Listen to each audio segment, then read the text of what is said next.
Margaret, when I look at your background, I mean, you have been able to touch education in so many different areas, and I know now, I mean, you've from the administrative side to the classroom, to advising at the federal level, and authoring and consulting. So, sort of step back, because I think a lot of people are now talking about why education? Why would I go into education? We're looking at young people, really trying to ensure that this next group of educators are as passionate as those that you've worked with through your years in education. Mm-hmm.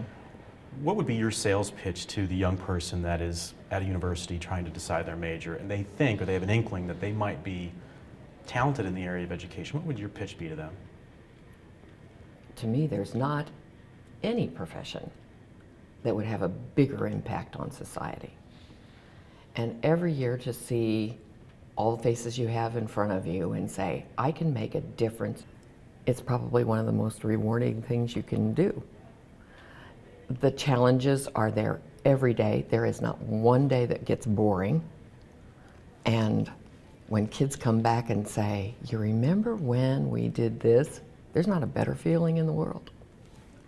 Margaret, one of the hot topics in education right now is around how do we get the next crop of teachers? How do we sort of embolden this group of young people to say, I want to be in education, whether it's as an administrator or a teacher, but somehow get into the field of education. You have done so much in your career to be able to touch the lives of students and those in the career of teaching and administration.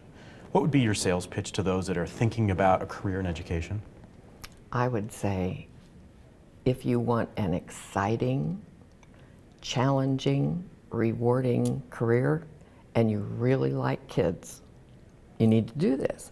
Because there's not a day that goes by that there's not something that is funny that happens and something that you go, I want to do this. And I mean, it's just a constantly evolving. And I've been in education lots of years, and even though I've been doing it for over 50 years, I still don't even think I've scratched the surface. You just continually learn if you have that kind of a mindset. And so I guess that would be my advice, is if you want to continually grow, continually be challenged, you just love this. Margaret, I think one of the things that we miss out on is really sharing professionals like yourselves, the history of what you've done, how you've sort of navigated the professional path or the career path in education. You've done so many interesting things that we want to talk about today. What would you say to a young person who's looking at education and they might not be thinking in the same sort of creative frame to think, wow, I could be a teacher at first, and maybe I could go into leadership, maybe I can go into these different areas. Mm-hmm. Talk about the flexibility in the field to those that might wonder if it's static, because it really isn't to those of us that know all the different possibilities in education. Oh no, anything but static. Even though as a teacher, I only wanted to be a teacher. I didn't really, I looked at the administrative role and I thought, not in this world, I don't want to do that. And yet when I kind of stepped into some teacher leader roles, I found out that not only were people helping me grow because I got to see the bigger picture of how things run, but I could help them, and that felt better than just one teacher in one classroom. And then someone offered me a job to go into a think tank, and then I was with amazing people writing manuals for teachers of how do you do what we called then individually guided education, which became differentiation after a while. And went back into the classroom, and I was so much better than I had been. And then, just life things happened. My husband was transferred to another city, and someone called me and said, we have this principalship open. I'm going, no. And they go, you will just love it because it's a smaller school in a smaller system, and it's not like a big city where the principals don't have as much impact on what happens day in and day out. And so my husband said, try it. If you don't like it after one bad year, you're off. You just quit. And I loved it, never thinking I would. And through the years, people had encouraged me to write the book. They kept saying, "Where's the book? Where's the book?" And I go, there is not a chance I could ever write a book. But then when I started doing training and I found out I couldn't find the resources I needed, and I thought if I could just put some articles in people's hands, and I thought, okay, I'll just write it. And well, all of a sudden you're an author. Yeah. I mean, you just look at what is needed and you jump in there and you get do to it. it, yeah. Tell me about that. So because of that, I would think that people in education look to you for some guidance, some mentorship, and I want to talk about teacher teamwork, the latest book. But what are some of the questions you get from people in the field? I mean, what is important to them? I mean, I think the people that are out there in social media talking about it, there are those set of topics or hot topics, but I think there are also probably a subset of questions that people on the ground in the field have. What do you hear from those teachers in the classrooms, those administrators in their wing of the school campus with questions that they have? What are they looking at right now for help? If I focus on the teacher teamwork book, what we had done is, well, when we go to schools and we look at what the environment is and what might be keeping a school from really achieving like they could, invariably it's the collaboration of the faculty. And so you have a lot of good people assembled, and yet they can't seem to pull the pieces together. And so Marilyn Swartz and I, who is the co-author of this book, started interviewing people and right across the nation, and we kept asking them, how well do you use your common planning time? And the universal response was, I'd rather take poison than go to a meeting. I would, I just hate it. One man said, I hope I die during a faculty meeting. The transition would be so subtle. Is that a generational thing? Because I know that we've got the younger folks that are saying, look, we've been educated in group settings. Like, we understand that that's just a part of what we do. And a lot of other verticals, they're actually looking for young people that are entering in their careers to be team players, to work in groups. So is it the same in education, or is this just we don't like change? Oh, I think everybody is a little resistant to change initially. You have to make sure it's going to be worth your time and effort. And if you see that it is, then you make the change. The issue is, what seems worth the time and effort to one person doesn't necessarily seem worth it to another. And I think that might be the ticket, is so many times we jump into the how-tos before we discuss, do we really want to do this? Why would we want to do this? So you and I are put together as co-teachers in a classroom. And the first question we should ask each other is, why are we doing this?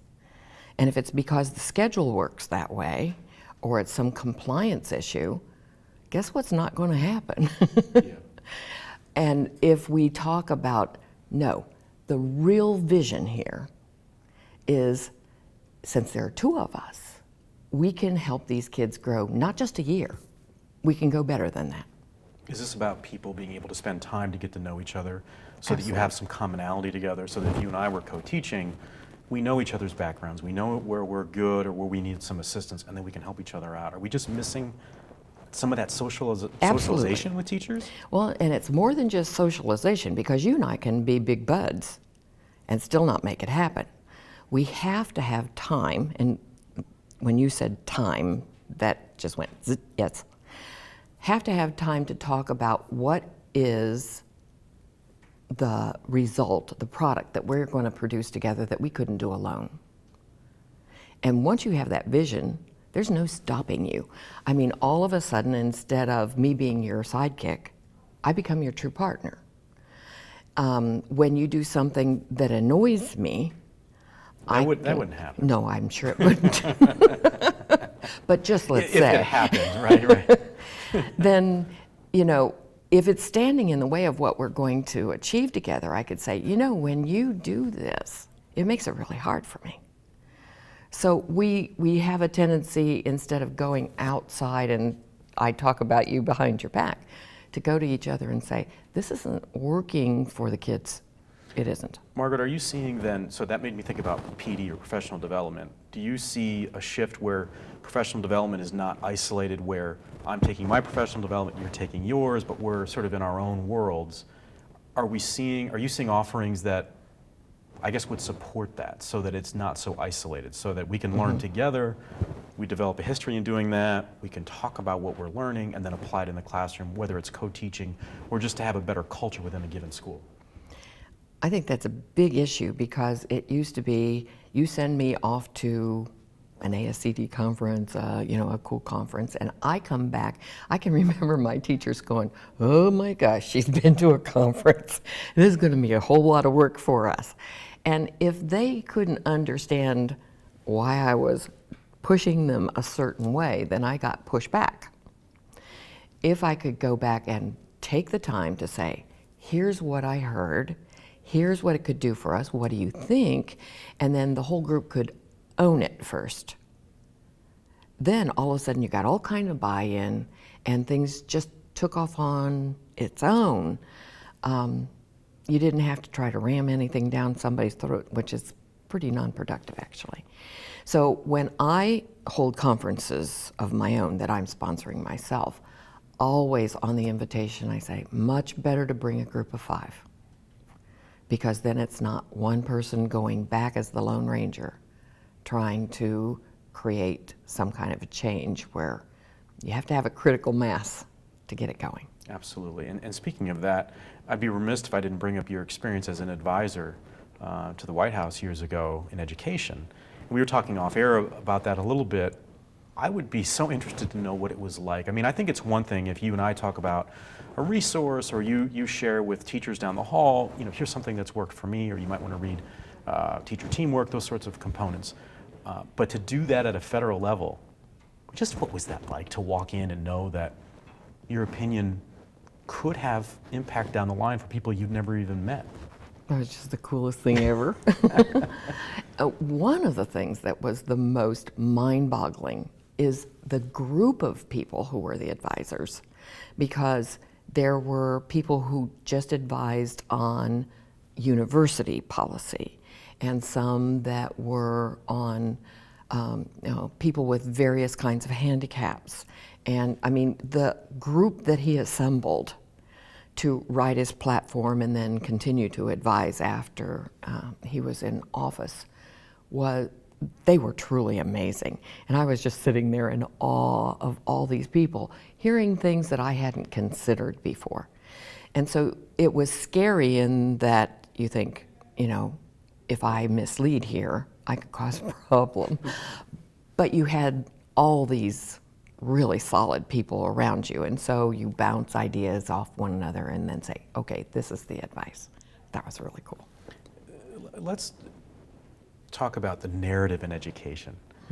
I think I'm privileged I get to speak with people like yourselves that have these amazing legacies of doing these incredible things and keep going and doing really new and different things to keep the profession fresh and exciting for people. But I don't know if people sitting at kitchen tables in neighborhoods around the US get to experience that. They just get to read headlines and data that they're not sure about, but it doesn't always portray a sort of a winning model of education here. And what are we doing wrong with the narrative in education, and how can we do a better job of accurately telling the story of all the amazing people that are doing such great work, and how our students are really doing much better than we might fear when we see these stories across the TV?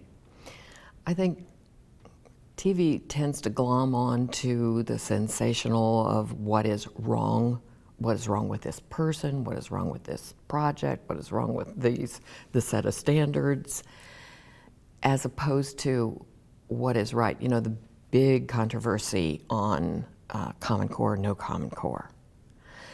If you would actually read those standards, and I would say to you, now which one of those do you not want your child to know? You wouldn't be able to find one. I mean, that's what I want my child to be able to do. And so I don't think it's really so much about Common Core as the testing process that becomes somewhat arduous, and whether that's fair or not fair, and the response you get to being held accountable for a set of test scores as opposed to have children grown. And I know they're trying to do all kinds of things to mitigate that, of really measure by growth and not cut scores, which makes sense to me. But there's more to it than just that set of standards. So if it were a bigger picture of, is your child more independent because he was with me? Does your child love to learn because he was with me? How do the kids feel about this? And when you invite parents into the classroom and they see what's going on, they go, oh, I had no idea. So part of my question is, why aren't we doing that? And I know lots of people advise educators to pull the community into the school, but I don't see a lot of that. Because they're often being basing their done. opinion on their own experiences. Like when we were in the classroom and what we experienced and how that was either different, better, or the same. So I agree with you on that point. I want to make sure people get an opportunity to check out Teacher Teamwork, and co-authored with Marilyn Swartz. Right? So we've got Teacher Teamwork. You can check that out at the AACD bookstore, and it's been a real pleasure. We want to make sure that we stay in touch. You keep doing these interesting things. I mean, it'll be neat to see what you're doing next year and the year after that, because I don't think that you're going to slow down. That's not the plan.